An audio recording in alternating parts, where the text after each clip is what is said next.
Hello. Hello, হ্যাঁ, কি অবস্থা? মাননীয় প্রধানমন্ত্রী, সালাম আলাইকুম।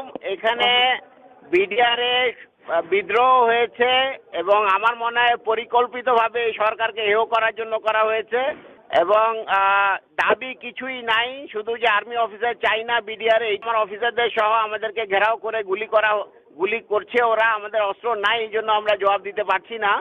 তো আমরা আছি দৃঢ় অবস্থায়, আমরা কথা বলার চেষ্টা করছি, আমরা বলার চেষ্টা করছি যে দাবি মানা হবে, তোমরা ফায়ারিং বন্ধ করো। তবে অনেক অস্ত্র হাতে নিয়েছে, অনেক গুলি চালাচ্ছে এবং যদি আপনি মানে সেনাবাহিনী র্যাবকে অলরেডি র্যাব মুভ করছে, সেনাবাহিনীও মুভ করবে।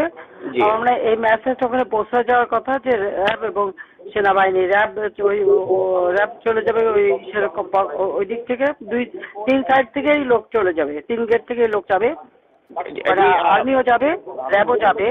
জি আপা, এটা যাবে। তোমরা একটা কাজ করাতে পারো যে কোনো রকম ছবিগুলি যারা করাচ্ছে তাদের ছবিগুলি তোলা। আমরা এটা নিচ্ছি আপা, আমরা ভীতু না। তবে আমরা যেহেতু অস্ত্র নাই এবং ঘিরে ফেলেছে, এই জন্য আমরা এই অবস্থায় আছি। আপনি যত দ্রুত পাঠাবেন তত তাড়াতাড়ি পরিস্থিতি আমরা সামাল দিতে পারবো। যাচ্ছে, কিন্তু আমার মনে হয় আবার মানে অন্যরকম কস্ট ফাইন না হয় সেটাও দেখতে হবে। না অবশ্যই এটা হবে না, আমরা এটা নিশ্চিত করব এবং আমরা বলছি যে দাবি সব মানা হবে, তোমরা ফায়ারিং বন্ধ করো। শুধু কারা কারা করতেছে তাদের দিকে একটু ছবিটা নিয়ে রাখা দরকার।